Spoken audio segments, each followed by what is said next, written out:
Agora você vai curtir mais um corte do Arquibancada Tricolor. Link aqui na descrição do vídeo completo. Deixa o like e se inscreva no AT, valeu? Oscila e oscila demais. E aí eu queria perguntar para você, Kaique, vou até tirar esse gráfico aqui do G4, que é sobre o técnico Luiz Ubeldia. A gente comentou ontem também no debate em três cores, vou até reutilizar essa pauta que eu queria ouvir a sua opinião. Até que ponto o Zubeldia é culpado nesses desempenhos do São Paulo? Até que ponto o Zubeldia é culpado nessas oscilações do São Paulo? Eu queria entender um pouquinho isso de você, para a gente dar sequência aqui, e também porque o que eu falei depois do jogo contra o Criciúma com alguns amigos meus. Cara, o Zubeldia tem seus erros? Tem. Ele tem suas implicâncias? Tem, e muitas, como todo treinador tem. Todo treinador tem a sua implicância. Só que as derrotas, pelo menos as recentes do São Paulo, pelo menos no Campeonato Brasileiro, parece que foi mais falha individual do que do próprio treinador. Por exemplo, o jogo contra o Criciúma, eu não achei que ele cometeu nenhum erro. Inclusive, ele coloca o Lisieiro na lateral esquerda que faz o gol.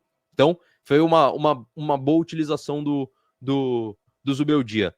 Só que São Paulo perde por falhas individuais. Por exemplo, vamos usar esse jogo contra o Criciúma de exemplo. Perde de uma falha individual do Rafael, que espalma uma bola que é claramente para fora.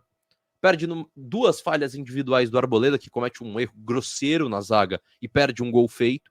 Então, parece que é mais em erros individuais. E uma parte da torcida, e eu não julgo isso porque é meio que cultural no futebol brasileiro, atrela a culpa ao treinador. Eu não vejo ele como o culpado das eliminações. Talvez na Copa do Brasil, sim, que a comissão técnica dele, é bom a gente frisar que não era ele, mas a comissão técnica dele foi fazer a primeira substituição no São Paulo e Galo no Morumbi com 41 minutos, quase nos acréscimos.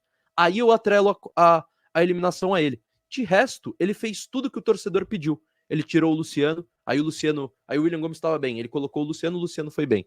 Ele não tem as suas implicâncias, ele implicou muito tempo com o Rato, implicou muito tempo com o Luciano, só que ele abre mão dessas suas implicâncias, e isso é algo que eu considero válido. Se ele vê que não tá dando certo, ele abre mão. Então, eu não considero o culpado maior, lógico, ele tem culpa porque é o treinador da equipe, mas ele não é o maior culpado, pelo menos na minha visão, dos desempenhos do São Paulo. Queria ouvir isso de você, Kaique.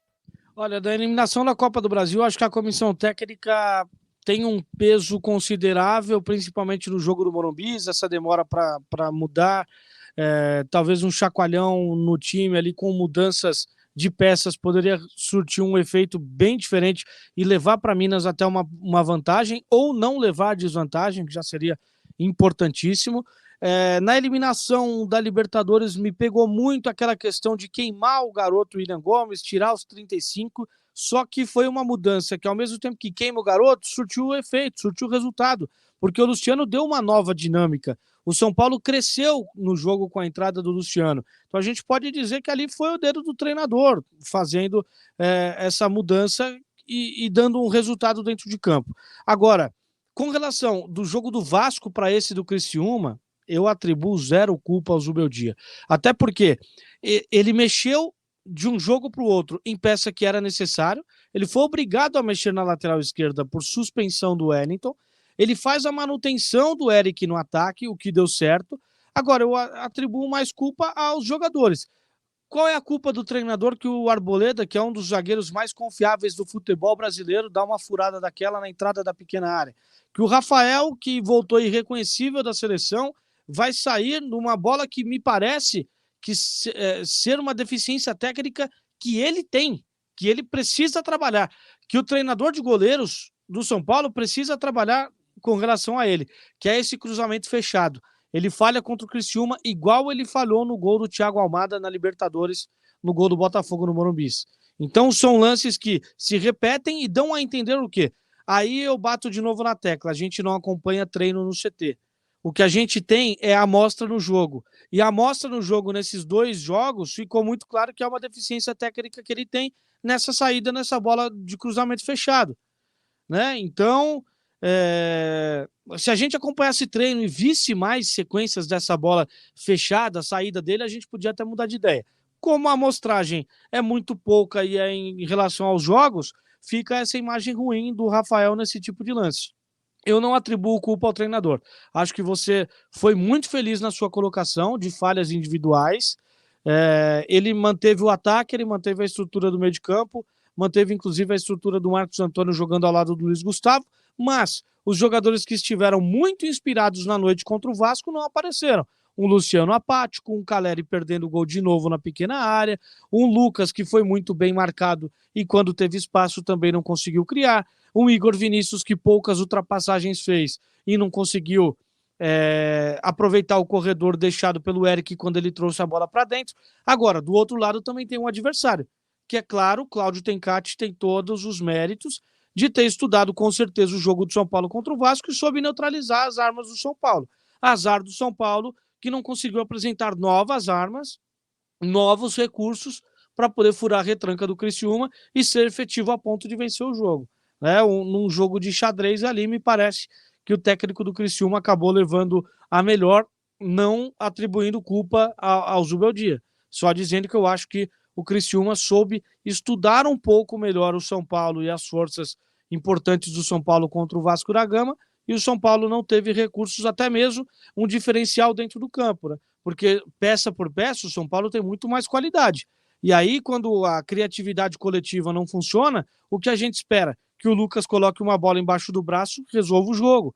Que o Caleri apareça e resolva o jogo. Como ele apareceu, um lampejo de Caleri, naquela bola que ele sobe de cabeça e ajeita para trás para o Liseiro fazer aquele golaço. Né? Mas é pouco ainda para o São Paulo, para aquilo que a gente espera do São Paulo, para aquilo que a gente sabe que o São Paulo pode desempenhar no ano. Exatamente, exatamente. É muito, muito complicado essa questão, não é nada fácil, nada fácil. Eu concordo com você, eu vi um comentário aqui que acabou se perdendo e eu esqueci de salvar ele. Mas, cara, eu acho que o São Paulo tem que falar o português claro, às vezes, pro torcedor.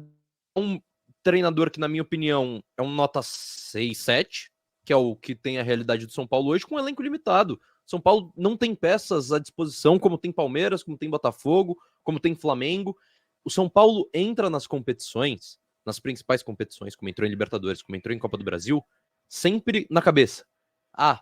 O peso da camisa. O São Paulo vai conseguir vencer no Morumbis. E é algo que o São Paulo na Libertadores, para mim, ficou muito claro. Porque o São Paulo, a torcida do São Paulo, não é que o São Paulo comemora que vai jogar no Morumbis, que vai decidir no Morumbis, porque joga melhor no Morumbis. Não, é porque vai ter a torcida do seu lado, porque a torcida é o 12º jogador. Até quando o São Paulo vai depender da sua torcida como um combustível para vencer campeonatos, para... Óbvio que isso vence campeonato, a festa na arquibancada vence campeonato, faz a diferença faz muita diferença. Então, eu vejo ele como... o que acontece, na minha opinião, é que o São Paulo tem um elenco hoje que não é do Zubeldia. Acho que o maior culpado é o elenco, que é limitado, e a diretoria, como traz aqui o Edson Rara, que não demorou um século para trazer um lateral esquerdo, que demorou para trazer um volante para o lugar do Pablo Maia e do Alisson. Então, o Zubeldia, se a gente esquece também algo na avaliação do Zubeldia, que o Zubeldia teve pouquíssimo tempo de Pablo Maia e Alisson, e quando teve, São Paulo jogava muita bola. 4-2-4 do Zubeldia tinha 2 pilares, que era o Pablo Maia e o Alisson, e ele perde os 2 na temporada.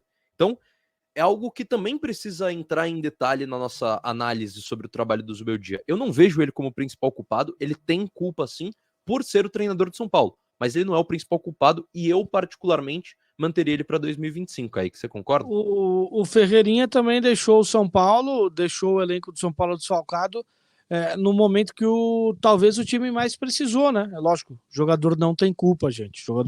A gente não tá falando aqui, o Ferreirinha deixou o São Paulo na mão quando o São Paulo mais precisou. Não, o jogador não tem culpa por lesão, pelo amor de Deus, não me interpretem mal, mas ele perdeu as decisões, né? Copa do Brasil, Libertadores, infelizmente o Ferreira, que é um jogador muito importante, era aquele cara para quebrar a linha, ele não esteve presente. Eu tenho bastante curiosidade como é que vai ser a pré-temporada do São Paulo, principalmente essas buscas no mercado, né, com um orçamento mais curto, e gostaria de ver um time montado pelo Zubeldia. Agora, me chama muito a atenção, por exemplo, pré-temporada, tempo para o Zubeldia indicar jogadores, mas eu me questiono muito a questão do Santiago Longo, né? De novo ele ficou fora do banco. O Galopo foi relacionado, o Santiago Longo ficou fora. E a informação que a gente tem é por questão técnica, por escolha, por opção técnica, opção do treinador. Por qual motivo? Não foi ele que pediu o Santiago Longo, não foi uma indicação dele, um jogador argentino de pegada, de marcação, né? Aquele cão de guarda, talvez o primeiro volante que hoje o São Paulo não tenha desde a ausência do Pablo Maia. Me estranha, porque aí traz o jogador e não utiliza o jogador, deixa fora até dos relacionados. Aí abre um parênteses para questionamento do torcedor de como será a janela com indicações dele na pré-temporada, né? Pô, vai trazer indicações duvidosas que de repente não vão ser utilizadas? Fica esse ponto de questionamento no ar.